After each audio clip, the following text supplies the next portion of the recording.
How do you grow on social media with shocking content? I talked to the queen of shock herself, Mara Huberman. Mara was the social media manager for New York Post. Now she's a social media manager at Citizen, where she spreads shocking content happening in cities all across the world, all in an effort to keep you safer and alert you of potential dangerous things happening. Mara is the queen of shock. She is the queen of going viral with crazy, shocking content. And she also wrote a book, a very shocking book indeed, called 575. It is 575 raunchy, silly, very funny haikus. You're going to hear some of them, along with all of her tips, tricks, and tools for going viral and blowing up the internet. I hope you enjoyed. This was a very fun conversation. Mara, what's it like being the social media manager for Citizen? It is honestly amazing and chaotic. It sounds pretty much what you think it would be. I am 24/7 in the know of everything that's going on. And so a lot of good, a lot of bad, honestly, mostly like bad, crazy stuff. And then it's my job to make sure that you see it and you get inspired to download Citizen and actually get the notifications in real time, participate on Citizen, go live, and so on and so forth. Today actually marks exactly my 6th month of being at the company. And it's genuinely been a crazy time. I will say, like, my first week, there were these crazy floods that was happening in New York City at the end of September in 2023. And literally that Friday, we got over 1 million views on TikTok, which had never been done before. So it was like really starting strong, like coming in, hitting 1 million in the first week, and then genuinely has just skyrocketed since there. That's amazing. I remember we were hanging out and you were scrolling through the Instagram showing me some of the greatest hits, let's say, really like the worst things possible. But what kind of things do you find works well on social media? Why is it that the chaos, why do we love it? Yeah, we love shocking content. I think it goes back to if you think about early days of the internet, what struck gold other than children and puppies were these like crazy shock content videos. Obviously, children, like funny children and cute puppies, like still reign supreme on the internet. But then you have the Tosh.0 type stuff where it's crazy, it's shocking, your jaw's on the floor. There's all these different things going on, and what's great about Citizen is that it's all real. This is all live video. Nothing's doctored. There's no AI component. There's no editing component that makes it CGI or fake in whatever reason. So I think if you go back to like when the internet first started, other than like videos of children being silly and adorable puppies, like the other bread and butter was just like crazy videos that are like, for lack of a better word, shocking. Like think about Tosh.0, think about ridiculousness, like all of those shows really fed off of this shocking content. And it's either stupid stuff or like actual real stuff that happens. And that's where Citizen comes in, where it's all captured live on Citizen Cam within our app. So nothing is doctored. There's no AI, there's no CGI. Everything is real and captured by a person, either narrating or just shooting that happens to be nearby this incident. And so there's an element of that authenticity that also really strikes gold, especially in the post perfect Instagram era that we live in today, where everything doesn't have to be all doctored and nice. Like any posting in real time works. At least that's our biggest strategy at the moment. And really just when your jaw is on the floor, you want to share it. You're like, you gotta see this. Can you believe this happened? And that really plays into social media and in all the different algorithms of these platforms, because sharing is like the key sign of engaging content. And so the more something gets shared, the more it gets pushed out into the algorithm, and the more the view count, the more the followers, all of it follows. I think what's interesting about shocking content is so raw. And I think people can feel like they were there. And Yeah, so I 100%. think there's that type of like relatability, or it's, oh my God, what if this happened to me kind of scenario. Yeah, that's what I was trying to do with Subway Reader, which was like, it looks like a Snapchat, right? It just looked like somebody was just there taking a Snapchat. And that's a lot of what Citizen really feels like, is that it's just some kid on the bus taking a Snapchat. And I think, like you said, everything feels so over filtered a lot of the time on Instagram, on TikTok. And really, I feel like the Zoomers, especially the youngsters, really just Hmm. love the unfiltered, kind of just raw stuff. And it's really been, this whole thing has really been changing my thought process around content. People want authenticity. And as AI becomes even more and more everywhere, we're going to want authenticity more and more. So, I completely agree. And I will say, I not doctoring it, but I actually had an early days experience on TikTok where I went viral for shocking, literally for shocking content. There was a video, I titled it, this is, and humor comes into play so much. I titled the video, Teen Girls Get Slammed. Do with that what you will. It was me and a girl from my high school, and we were on a ropes course. The adult facilitating the ropes course left a ladder, and we swung into the ladder, and it hit me directly in like my lower oh, back. And you can, in the video, you can hear me cry on impact, but then it's like the perfect comedy sketch because there's actually a button to it. After we swing back and we hit the guy, and he like dives head first into the ladder and broke his finger. And it was like this whole like total shitstorm of events captured on camera. Just so happened to be captured on camera. Like literally the Spanish teacher was just excited that we were going up, and so she started filming. And years later, friends of mine were like, Mara, you actually, funny enough, when I first got this video, I put it on YouTube, and it got like a decent amount of views on YouTube. I acquired like probably 1,000 subscribers from this video, but I was not trying to become a YouTuber by any means. Years later, I am actually working at Comedy Central. And a girlfriend of mine says, Mara, you got to put this on TikTok. This is November of 2019. So TikTok was already like big in China, but nowhere near big in America because it wasn't COVID yet. And I put it on. It has, at this moment of time, around like 8 million views. I acquired 35 million followers off of one video. I'm working at Comedy Central. I'm just like sitting back in my chair. Oh my God, this is crazy. wait, did Like, you say 35 million or no, 35,000? 35,000. Sorry. Okay. Wow. That's still 35,000 wild. followers. Excuse me, 35,000 followers. I'm sitting back in my chair. What is happening? This assistant behind me is, you should quit your job and become a TikToker. I was like, honestly, like, where is my celebrity web redemption from Tosh.0? I like really threw my hat in the ring for that, and I never got it. So That's unfortunate. still incredible and great title. Honestly, fantastic Thank you. But title. so exactly. And so humor plays a lot. And so I think at Citizen, obviously, we have to toe the line between being funny and being newsworthy and being serious and being heartfelt, because there's so many different emotions. There's man wielding axe at Popeyes. And it's okay, you can make a joke, like you can go like World Star on it, or you can just let it be and let other people make a joke. And I think that's the approach that we're taking at the moment, where it's not like you'll find these incidents and there will be like humor baked into the copy, but it won't be so overt. And I think that like subtle cleverness really shines, at least When to a was certain that audience. Axe one? Because, like, low key, my fiance texted me last week saying, hey, I just saw a dude with an axe on the subway. Literally, that happens probably twice a week.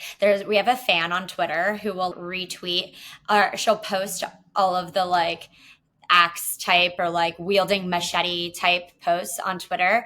And she's in what I know who she is just on Twitter. She goes, meanwhile, in Los Angeles, dot like man wielding axe on So La she's Brea. just the guy who, like, everywhere around the world, she is just showing off people with machetes and axes. That's There's a niche for Is everything. I think she's keeping her audience informed with the I important wonder if stuff. she like sells machetes on the low key. Like this is her marketing She top of actually just funnel. has a knife sharpening shop. Yo, honestly, really smart. Great way to, get people in who need sharp machetes. Where do you even buy a machete? I wouldn't even know, That's the personally. biggest question. Yeah. I honestly think I wonder what they constitute as a machete. I don't think it's necessarily it might just be like a large knife. Yeah, I'm not sure if a sword is. Actually, the podcast before this for listeners was a guy he sells swords on the internet. That is his job. He like makes over 8 figures selling swords on the internet.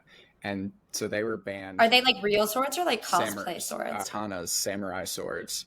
That's So sick. they are wild swords, and it's like they were banned as weapons from advertising. So he started a TikTok and grew it super well, and Wow. YouTube. And it's the same thing. It's like shocking content. Who the dude like cuts stuff with his swords, and boom. But yeah, Honestly, if he did, just the first thing that went into my mind was like Fruit Ninja. If he was just like Fruit Ninja IRL with his swords, that's sick. yeah, the dude has done everything. 9 million YouTube subs, crazy TikTok, insane. That's interesting. Like when you talk about YouTube, I used to run, so like I have a bit of a background in news and social. I ran the New York Post YouTube account for about a year and a half or so. And I really helped to grow them. And what was crazy, it was the same, it's similar to Citizen. It was just like the most shocking content on YouTube was the bread and butter. It was like, the number one video week over week, it ended up, I like the last time I checked, it had 33 million views, like over its lifetime. Or no, excuse me, 300 million views over its lifetime. It's like these lions mauling an elephant. And Hey, that that's good. just got a ton of views. And then this is back in 2022, I believe, or 2021. Call it January 22, the algorithm changed and YouTube started doxing content that they deemed like unsafe or 18 plus. And so all of a sudden our like month over month like double digit percent increases in revenue dropped because our videos weren't getting shown, the ads weren't being shown on the videos. Like it's crazy how much money you can make on YouTube. And so when I came to Citizen, I was like, why is there not a YouTube? And so that was one of the first things. So listeners, if you're listening and you're a fan of mine, or at least laughed at a little bit at something I said, please subscribe to Citizen YouTube because we need the subs. It started in October and now we're almost at 2,000, but it's a long road, and YouTube changed their monetization strategy, which like benefits normal creators, which is good, but it's challenging as a brand.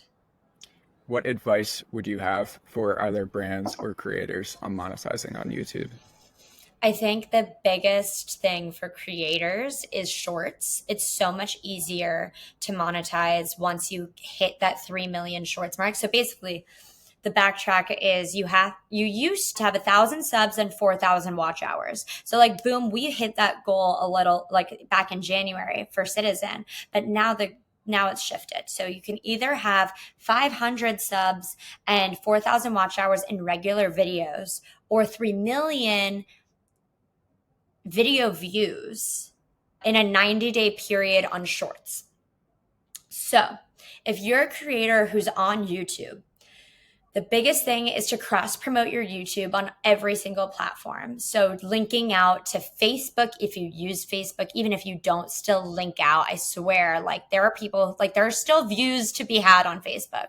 Instagram links, Twitter links, reshare all the content. Make sure you either have a link tree or a later link in bio that has all of your socials in one. Do you have a email? If you have an email thread, whatever, be sure to tie in those YouTube videos, post them on LinkedIn, whatever, so that once it gets the viewership and the subs involved, then you can excel from there. There's a lot of different YouTube tips and tricks that like any digital marketer will tell you other than what I'm saying, which is be consistent, make sure your thumbnails are optimized. Like metadata is actually really important. And I use vidIQ. I think that's a really helpful tool. There's even a free version where you can type in keywords for the metadata. And if you're lazy, just go to ChatGPT. Like I have some of my coordinators that just like I give them a prompt and I'm like, put this prompt in, do our incident title, and have ChatGPT generate the metadata for you if you're in a time crunch, because even that is better than just having nothing. And there's a lot of ways that you can automate your metadata and automate your YouTube settings. I think really just keeping people on your channel for as long as possible is huge. Playlisting being one of them. And then of course, like trending audio for shorts and being cool and clever and funny and authentic. And it's what interesting. we do all the time. Exactly. Being it's cool like and clever and funny. Being cool and funny and hot. Because like if you're not any of those things, then just try and be funny, or at least like educational. I don't know. But That's my strategy. The interesting thing is all of these platforms, it's effectively the same. There was a time where you needed to have different videos for every platform. But if you have success in a type of vertical on TikTok, there will also be that niche on YouTube. And if you want to diversify your platforms just for your own sake of making your life hard and giving your audience different, like I get it. If you want to give your audience different perspectives of who you are as a creator, that's fine. Like maybe long form on YouTube, but YouTube's investing in short form. And of course now TikTok and Instagram are investing in long form. It's all the same thing. Repurposing content is such a huge tool in your toolbox, because then you don't have to be as original every fucking time. Yeah, absolutely. So when I was growing Subway Reader, my Instagram, now it's just I am Jason Levin. Subway Reader is dead. Rest in peace, Subway Reader. Because now the National Guard are on the subway and it's just not worth it. So I'm going to start posting funny videos myself without me riding on the subway. But it was a great hack to grow my Instagram now at 16K. So thank you, Subway Reader. But I used this tool called repurpose.io, and it would I'd post on Instagram, then it would get repurposed to TikTok and YouTube Shorts. I wouldn't have to check them. It did it all for me. And that way I could edit natively in Instagram. And I hate TikTok. I hate using it. I just thought it was a time suck. So there were multiple times where I was going super viral on TikTok. I didn't know for 2 or 3 days because I just didn't have notifications. I didn't check the app. And that is the ideal experience as a creator, is to be chilling by the pool with your family or whatever. And then you just open your phone. Oh, I went viral. Cool. Like when that video, the fight video of me on the subway was going viral, I had no idea for like days. I just forgot, you know. That's awesome. I don't shout out repurpose.io. Yeah, shout out repurpose.io. It's a fantastic tool. But that's really helpful stuff to know, because I am growing my YouTube. So I've got my YouTube, as well as I'm actually just joining Product Hunt now as the head of growth, and then also advising a few other startups. But going full time at Product Hunt as head of growth and leading the YouTube and Twitter. And something we're thinking a lot about is the same as you, is like video is now the universal language. Twitter is going to video first as well. And so we're doing daily product videos, trying to make them as funny, goofy, crazy products, like you're saying, shocking. And then also just posting that everywhere, right? Videos are universal. It is beautiful. As a writer, I was like, I do love the text of it. Like I love text as universal, but video is, you could do so much. It's crazy. It could be everywhere. It could be on Twitter, LinkedIn, Instagram, YouTube, Facebook for my mom to see. It's amazing. I love video. I'm falling in love with the video form. That's what I have to say here. It's awesome. I know you mentioned briefly that you dislike TikTok and editing within TikTok. I agree. Editing within TikTok is such a pain. But what I find the best video editing tool is actually owned by TikTok. It's called CapCut. I do everything in CapCut, even for Instagram. And then what I found, but maybe this is a question for repurpose.io users like yourself. It's just, I find that I have to edit a video in TikTok, like edit a video in CapCut without subtitles, put it into Instagram with the Instagram native things, put it into TikTok and doctor it up for TikTok native subtitles, captions, whatever, and then have it be there so that it doesn't, like, it's native to the platform and gets recognized as native instead of like necessarily repurposed. I don't know if that actually helps or hurts or does anything. It's all thesis in the head. It's all it does. Nobody really knows. When I was doing it, it was totally working just fine. That's great. I think it might be just in our head sometimes, but I'm not sure. Because I agree. It's, if you natively edit it, it should be liked more, or like it should be upvoted more. Yeah. But who knows if that's really true and if it's good content regardless. Personally, like, I was favoring Instagram, so I wanted to edit it natively in Instagram, and then it would get posted everywhere. And so it was like, yeah, I think it makes sense. As long as I'm like working with an editor right now, and I'm like, as long as it's within the safe zones, that's all that matters. That makes sense. I really like what you're saying though about if you want to make your life harder, go show different multiple sides of yourself, because that is what I had been doing and struggling with. Was like, I had the humor stuff only on Instagram, I had the serious stuff on Twitter, both on YouTube, and it's, oh my God, I was driving myself crazy. It's like figuring out, just keep it simple, make dope videos, make funny, make serious. You could do both, and really thinking about it with the long term in mind. I'm curious, I don't know if you're allowed to say, but New York Post, how much are those babies bringing in on YouTube, or how much were they at the height of the New York Post? This was a while ago. I'll ballpark. I can say percentages. Effectively, when I started, it was a 600% year over year increase in revenue from the year prior to the year I was there, which like I took, like, that credit was really like, it was a lot of hard work, a lot of hours, a lot of real time posting, optimizing, making everything look like beautiful and really growing those accounts. But it was a healthy chunk of change, which hopefully I can also create for Citizen. It's a little bit harder at the moment, just with the starting from scratch without any influencer help on YouTube.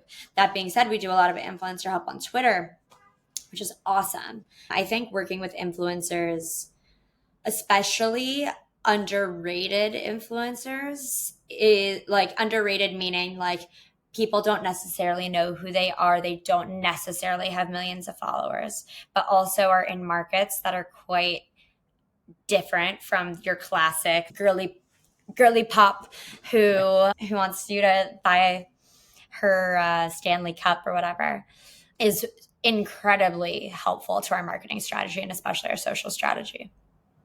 Understood. We're definitely experimenting with that for Product Hunt and starting to feature different influencers in both our videos as well as Twitter and everything. It's been fun. I'm curious. Oh yeah. No, go for it. Please. Oh no, I'm just switching the topic. You wrote a book, a badass book that made me laugh super duper hard. It's called 575. Everybody should check it out. Where can people find it? Thank you.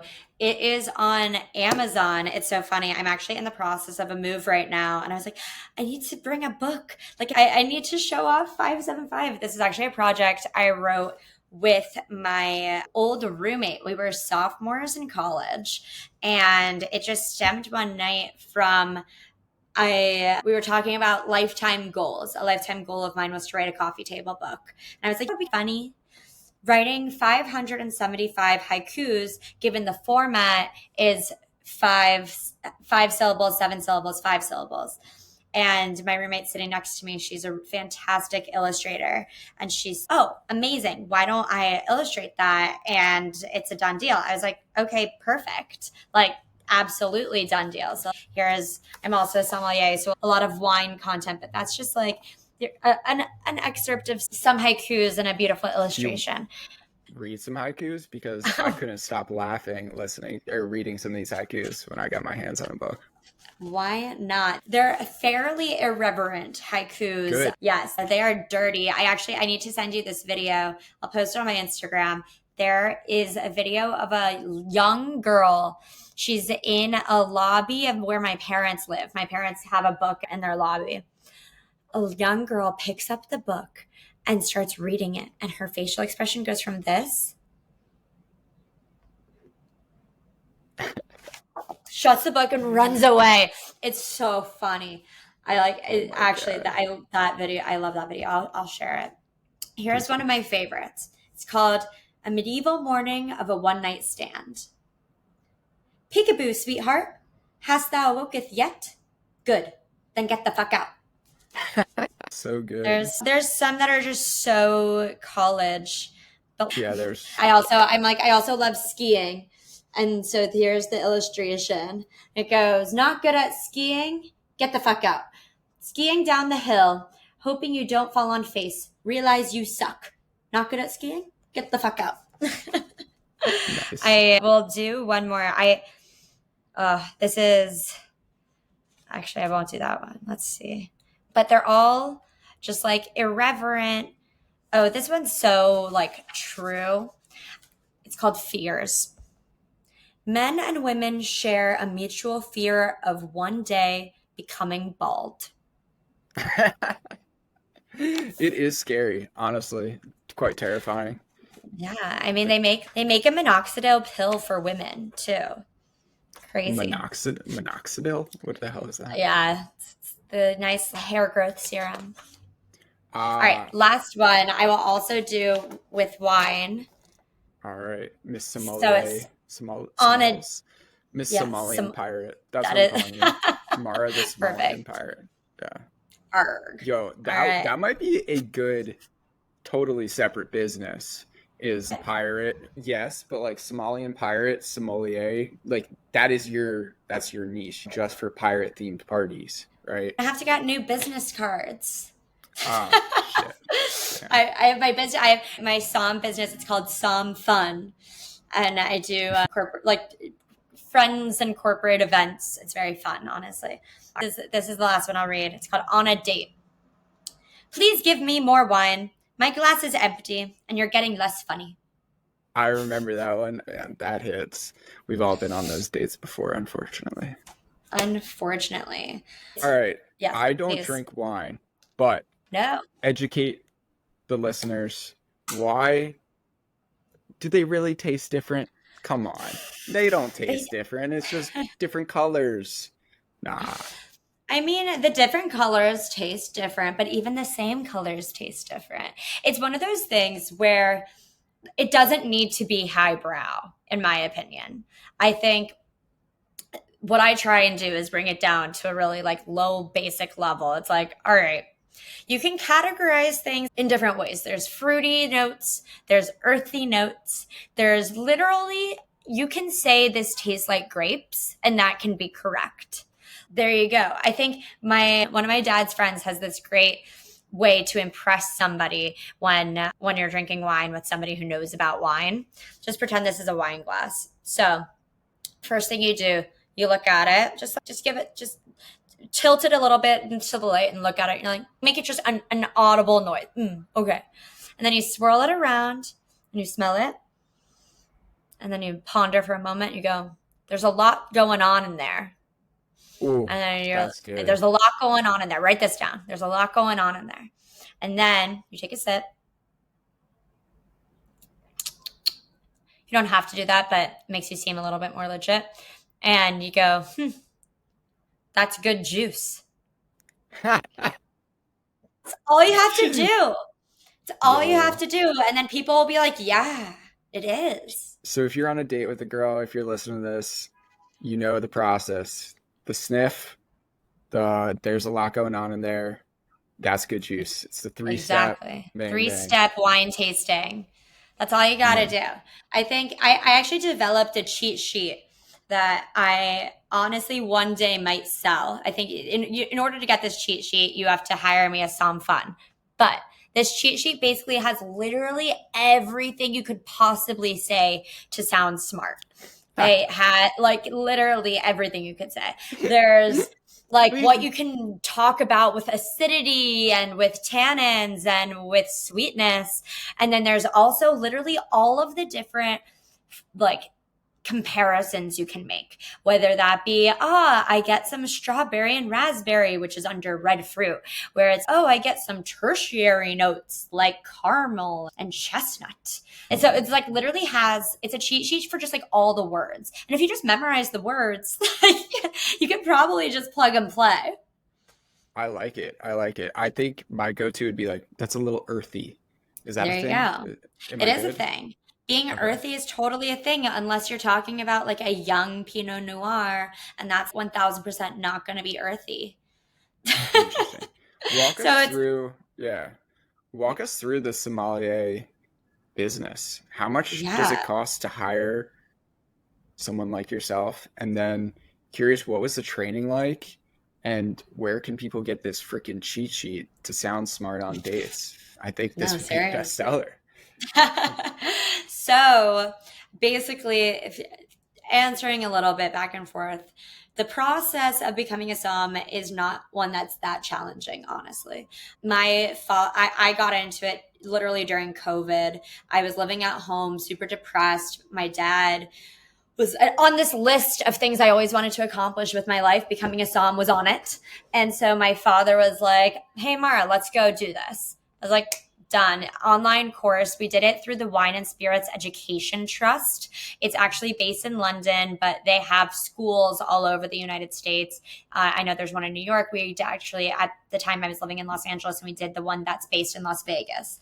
And it was an online course where they send you a book. It costs around $500 to take. And then you have to have separate costs of like wine. And then they did really interesting activities where like you purchased tartic acid and like a tea bag. And basically that was a activity where you got to feel the tannins on your tongue and the acidity in your mouth and like where it hits, what low acidity, medium acidity, high acidity, low tannin, medium tannin, high tannin really means.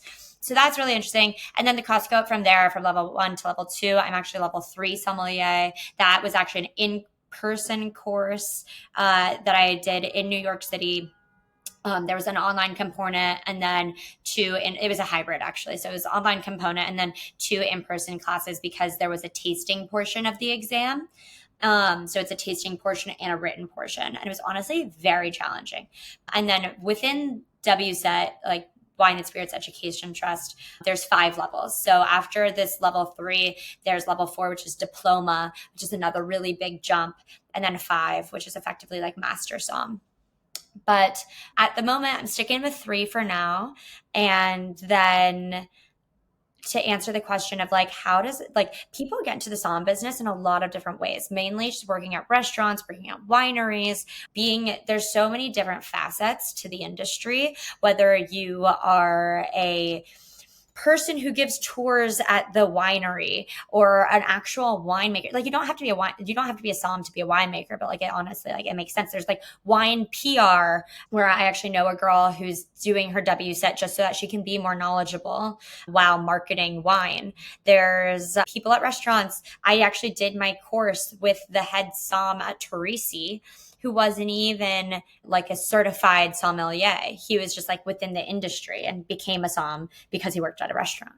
I do private som for hire is effectively like my niche. And so under my company, Som Fun, I have honestly what I'm going to do literally right after this is put my cheat sheet on my website, somfun.ai.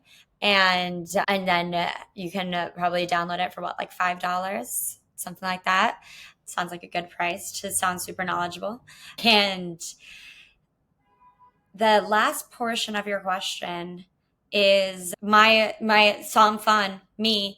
I do completely customizable like som experiences. So whether you want to have a party of 50 people at your office or like hire entertainment for a small get together at a dinner or something like that, it's very customizable. I work hand in hand with you. If you have a chef, I work with the chef, all of the above. That's amazing. I find it so interesting because I'm a coffee freak for sure. Although you can Cheers. find me usually just like, drinking cold brew by the gallon, like a madman. But I really want to become a coffee, not a snob. I want to become a coffee snob, but without the snob part. I You just want want to to drink become a good coffee coffee. aficionado.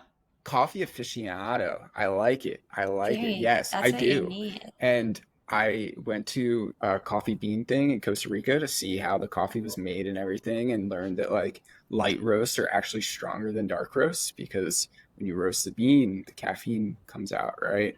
And so it gets lighter or whatever. It gets the lighter beans are roasted longer or whatever. Yeah, No, that's that's it. so, yes, Yeah. yes, that is correct. Yes. It's been a Where are little your long. favorite, where are your favorite beans from? I don't know. See, I just don't even know. Like cold brew. Like maybe I just become a cold brew snob. I'm I not mean, sure. that there's definitely a niche for that. I think I'm lost. I think I'm lost in the coffee sauce. I don't My know. favorite cold brew is that of Think Coffee. It'll get you. It's so good. Their beans are from Nicaragua, I believe. It's delicious. Interesting. Interesting. And so you're about to travel the world. Are you excited? I'm so excited. So my fiance and I are huge travel, like addicted to travel effectively. We counted last year, we went on 52 flights. So it's like effectively a flight a week. But next on Sunday, we're going to relocate to London for a little bit. And I literally cannot wait.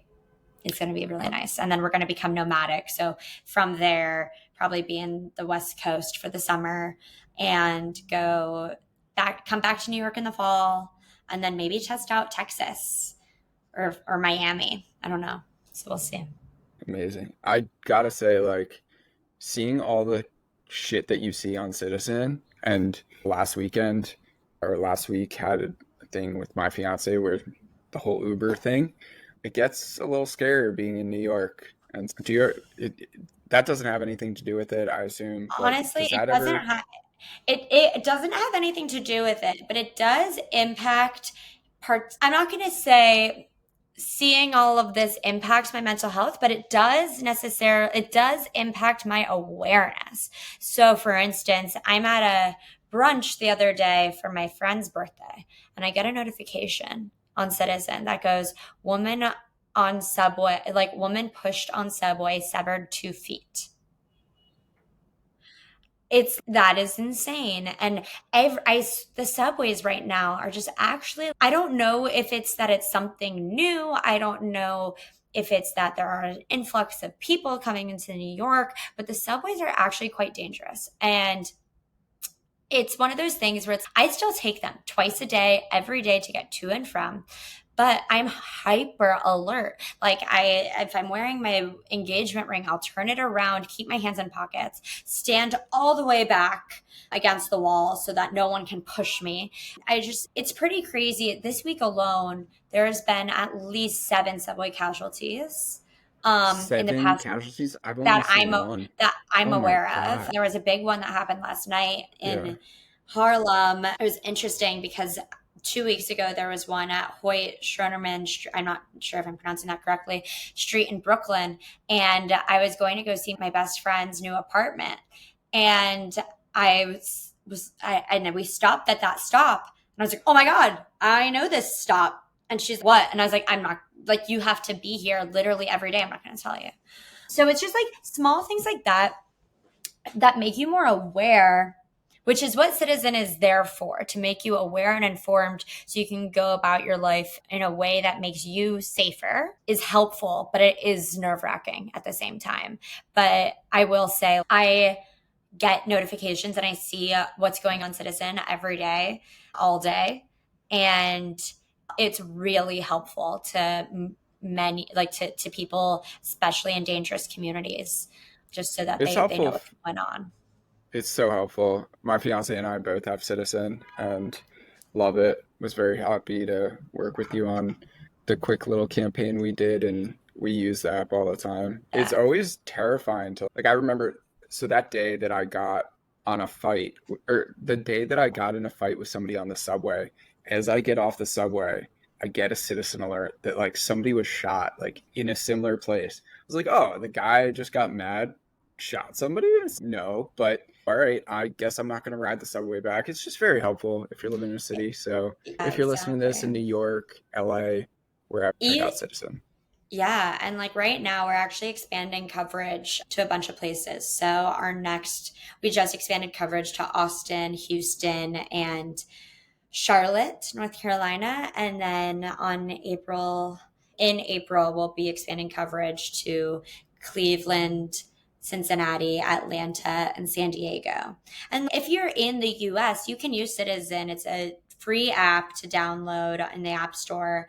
There's a lot of helpful tools. There's a sex offender map so you can see who's living near you. I think that's something that is like surprising and helpful, especially like I saw a tweet actually from somebody being like, thank God for Citizen app telling me about this registered offender. I noticed this guy was being weirdly nice to me. Like this guy was being creepy and weird in the laundry room. And then I get an alert that there's a sex offender in my building and it was him. So now I know to like probably avoid this person. Yeah, that, oh man, I crazy. know. Did you watch the Nickelodeon documentary with Drake No, Bell? That no. is, I highly recommend if you were like me and loved Drake and Josh and the Amanda Show, like it's a very eye-opening documentary. Yeah, dark. Yeah. So dark. Sad. Very sad. Sad and dark. Yeah. But I there's want also to like end. good things in the app too. Yeah, Sorry. Before the last thing, which I know like really could have helped the situation that you experienced this weekend is there's 24/7 agents on the phone who can help you navigate any emergency situation or like safety situation. If you're feeling unsafe, for instance, this was in Compton, somebody was really paranoid that there was going to be a drive-by shooting happening at their home. And so they connected with a safety agent and stayed on the line and made sure that this person was protected and safe the entire, like for effectively the entire day, like repeated check-ins, like making sure things are okay. And so it's just like it's a safety net for sure.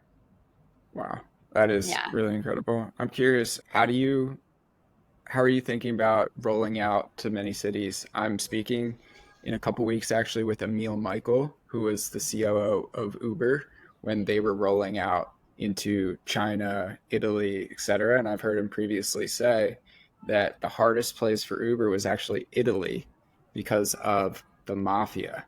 I was like, whoa, because they all control the taxis. So I'm curious, is it all guerrilla marketing, or how do you get the word out about Citizen, or how can listeners get the word out about a new app when they're launching in new cities potentially? Yeah, I think luckily we don't have to deal with the mafia. I think that's the first and foremost. Glad we're not dealing with mafia folk. We Right got now, AOC though. right now we're just in the US. And this is actually almost like a re-rolling out. So these markets have experienced coverage in the past, which actually makes my job slightly easier because it's not like we're back, but it's effectively expect more notifications from us because we're covering you again. And so we're able to retarget our users in a way, like the people who already have downloaded Citizen in the past by sending them a notification. We are also doing email marketing to existing users, encouraging people to share with their encouraging existing users to share with their family members in these family members and friends in these cities. We're doing blog posts, we're doing paid ads on Twitter, we're also using some influencer ads, but effectively, like the main value add of Citizen is not necessarily value add, but like Citizen works regardless of where you are in the United States. So you can download it and you can experience certain features, but when we re-roll out, you'll just get more like safety alerts that are really present to you.